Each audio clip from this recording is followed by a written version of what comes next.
Bismillahirrahmanirrahim. Assalamualaikum warahmatullahi wabarakatuh. Sahabat Al-Quran yang berbahagia, hari ini insya Allah kita akan membaca terjemahan dan tafsir dari firman Allah Subhanahu wa Ta'ala dalam surah Al-Baqarah tentang beberapa hukum syariat. Ayat yang akan kita bahas adalah ayat 221 sampai dengan 225 tentang pokok-pokok hukum perkawinan, bagian pertama. Ayat-ayat tersebut menjelaskan mengenai ayat 221 tentang keharaman menikahi wanita musyrik dan menikahi lelaki musyrik, serta penjelasan mengenai penyebabnya. Ayat 222 tentang kewajiban menjauhi istri ketika haid. Ayat 223, kebolehan mencampuri istri dari berbagai arah, kecuali dari dubur, dan penyerupaannya dengan ladang. Ayat 224 sampai dengan 225, hukum bersumpah dengan nama Allah. Mohon dapat mengikutinya sampai selesai.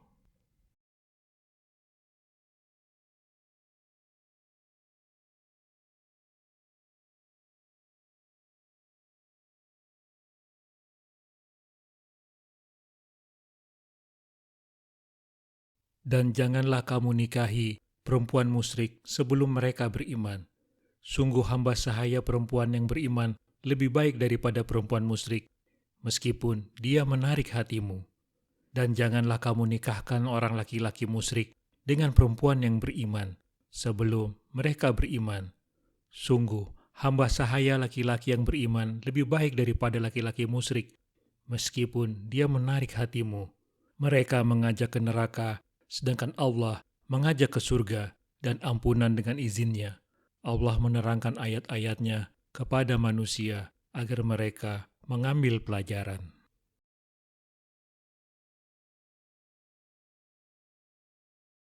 Pada ayat ini, Allah memberi tuntunan dalam memilih pasangan. Dan janganlah kamu, wahai pria-pria muslim, menikahi atau menjalin ikatan perkawinan dengan perempuan musyrik, penyembah berhala, sebelum mereka benar-benar beriman kepada Allah dan Nabi Muhammad. Sungguh hamba sahaya perempuan yang beriman, yang berstatus sosial rendah, menurut pandangan masyarakat, lebih baik daripada perempuan musyrik, meskipun dia menarik hatimu karena kecantikan, nasab, kekayaannya, atau semisalnya. Dan janganlah kamu, wahai para wali, nikahkan orang laki-laki musyrik, penyembah berhala, dengan perempuan yang beriman kepada Allah dan Rasulullah, sebelum mereka beriman dengan sebenar-benarnya. Sungguh hamba sahaya laki-laki yang beriman lebih baik daripada laki-laki musyrik, meskipun dia menarik hatimu karena kegagahan, kedudukan, atau kekayaannya. Ketahuilah, mereka akan selalu berusaha mengajak ke dalam kemusyrikan yang menjerumuskanmu ke neraka, sedangkan Allah mengajak dengan memberikan bimbingan dan tuntunan menuju jalan ke surga dan ampunan dengan ridho dan izinnya.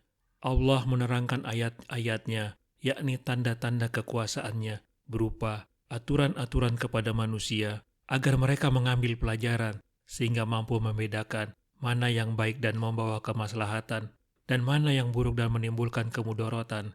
Pernikahan yang dilandasi keimanan, ketakwaan, dan kasih sayang akan mewujudkan kebahagiaan, ketentraman, dan keharmonisan.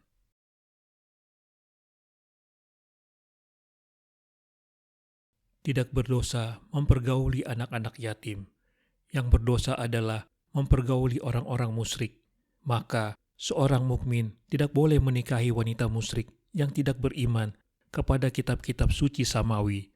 Janganlah kekayaan, kecantikan, status sosial, dan keturunan yang dimiliki seorang wanita musyrik membuat salah seorang di antara kalian menikahinya. Seorang wanita budak mukmin lebih baik daripada wanita musyrik merdeka yang memiliki kekayaan, kecantikan, kedudukan, dan keturunan terhormat. Dan seorang mukmin yang mempunyai hak perwalian juga tidak boleh menikahkan wanita dengan seorang musyrik yang tidak beriman kepada kitab-kitab suci samawi. Jangan sampai ada di antara kalian lebih memilih seorang musyrik hanya karena kekayaan dan status sosialnya yang tinggi. Seorang budak yang mukmin lebih baik daripada dia. Orang-orang musyrik itu selalu berusaha mengajak keluarganya untuk berbuat maksiat yang akan menjerumuskan ke dalam api neraka. Allah ketika memisahkan kalian dari orang-orang musyrik dalam masalah perkawinan, sebenarnya mengajak kalian kepada kebaikan dan petunjuk yang benar. Dengan begitu, kalian akan memperoleh surga dan ampunan, serta mengarungi jalan kebaikan dengan mudah. Allah telah menjelaskan syariat dan petunjuknya kepada manusia agar mereka mengetahui apa-apa yang mengandung maslahat dan baik buat mereka.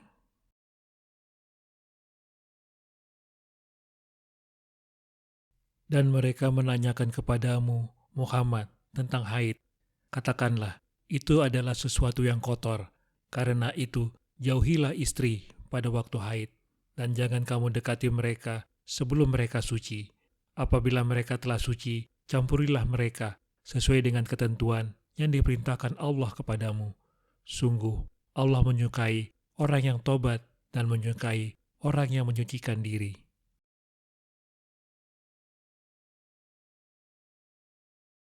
Pada ayat ini, Allah memberi tuntunan perihal aturan-aturan dalam menjalin hubungan suami istri.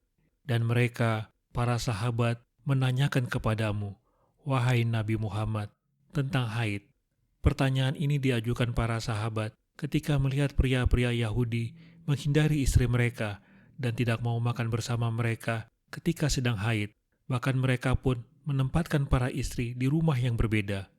Ayat ini kemudian turun untuk menginformasikan apa yang harus dilakukan oleh suami ketika istrinya sedang haid. Katakanlah, wahai Rasulullah, bahwa haid itu adalah sesuatu, yakni darah yang keluar dari rahim wanita, yang kotor karena aromanya tidak sedap, tidak menyenangkan untuk dilihat, dan menimbulkan rasa sakit pada diri wanita.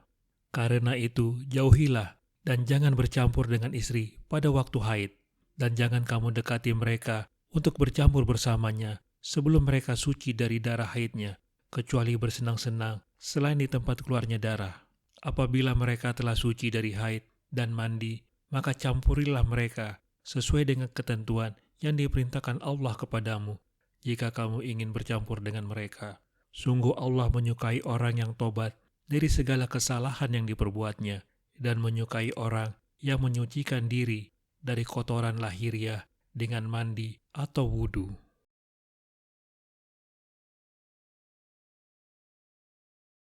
Mereka bertanya kepadamu tentang hukum menggauli istri di waktu haid. Berilah jawaban bahwa sesungguhnya haid itu adalah kotoran. Maka janganlah kalian gauli mereka selama masa haid sampai benar-benar suci. Jika telah suci, gaulilah mereka di tempat yang seharusnya. Barang siapa yang melanggar ketentuan itu, maka bertobatlah. Allah menyukai hamba-hamba yang banyak bertobat dan bersuci dari segala kotoran dan kekejian.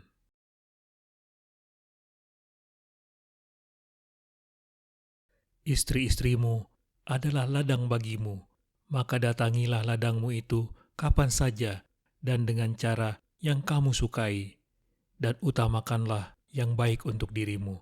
Bertakwalah kepada Allah, dan ketahuilah bahwa kamu kelak akan menemuinya, dan sampaikanlah kabar gembira kepada orang yang beriman.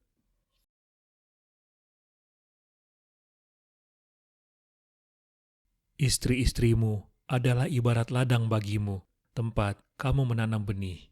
Karena itu, maka datangilah ladangmu itu untuk menyemai benih kapan saja kamu suka, kecuali bila istrimu sedang haid, dan dengan cara yang kamu sukai, asalkan arah yang dituju adalah satu, yaitu farji. Dan utamakanlah hubungan suami istri itu untuk tujuan yang baik, untuk dirimu, demi kemaslahatan dunia dan akhirat, bukan sekedar melampiaskan nafsu. Bertakwalah kepada Allah dalam menjalin hubungan suami istri, dan ketahuilah bahwa kamu kelak akan menemuinya untuk menerima imbalan atas amal perbuatanmu selama di dunia. Dan sampaikanlah kabar gembira kepada orang yang beriman, yang imannya dapat mengantar mereka memenuhi tuntunan ilahi. Istri-istri kalian adalah tempat mengembangkan keturunan, seperti tempat biji yang membuahkan tumbuhan. Maka kalian boleh menggauli mereka dengan cara apapun selama pada tempatnya. Takutlah kalian kepada Allah kalau melanggar ketentuannya dalam menggauli istri. Ketahuilah bahwa kalian akan menjumpainya, mempertanggungjawabkan segala sesuatu di hadapannya. Kabar gembira hanya diperuntukkan bagi orang-orang yang mengetahui ketentuan-ketentuan Allah dan tidak melanggarnya.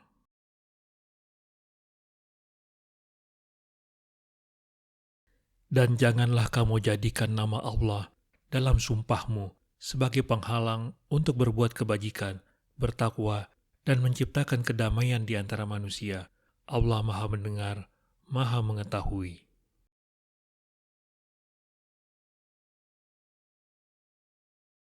Usai menjelaskan hubungan harmonis suami istri dalam rumah tangga, Allah menjelaskan adanya hubungan kurang harmonis antara keduanya yang sengaja ditutup-tutupi melalui sumpah.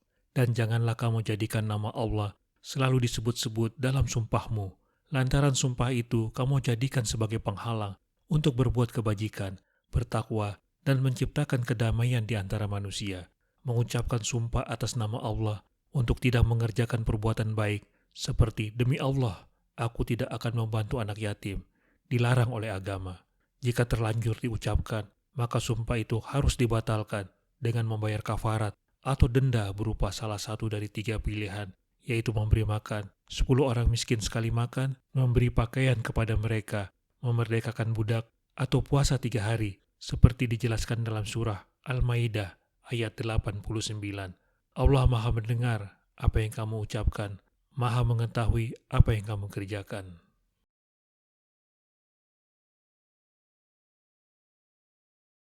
Janganlah kalian terlalu mudah menyebut nama Allah dengan sering menggunakannya dalam sumpah, sebab hal itu tidak sesuai dengan keagungan namanya.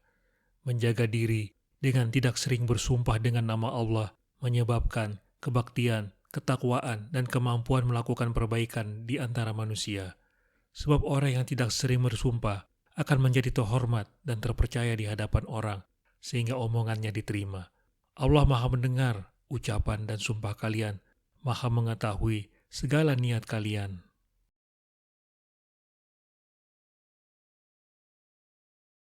Allah tidak menghukum kamu karena sumpahmu yang tidak kamu sengaja, tetapi Dia menghukum kamu karena niat yang terkandung dalam hatimu. Allah Maha Pengampun, Maha Penyantun.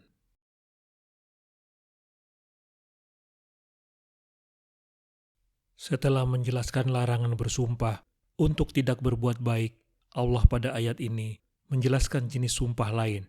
Allah tidak menghukum dengan memberi saksi berupa kafarat terhadap kamu karena sumpahmu yang diucapkan dengan tidak kamu sengaja, yakni ucapan sumpah namun tidak ada maksud bersumpah. Tetapi Dia menghukum kamu dengan memberi sanksi atau mengazab di akhirat karena niat yang terkandung dalam hatimu, yakni bila kamu bersumpah untuk meyakinkan orang lain. Allah Maha Pengampun atas sumpah yang telah kamu ucapkan, Maha Penyantun dengan tidak segera mengazab orang yang berbuat dosa agar mereka sadar dan bertobat.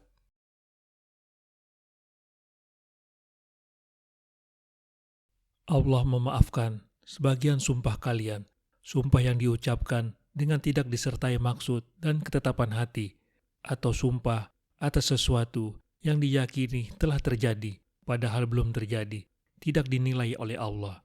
Tetapi Dia menghukumi sumpah yang berdasarkan keinginan hati kalian untuk melaksanakan atau tidak melaksanakan suatu perbuatan, serta kebohongan yang diperkuat dengan sumpah.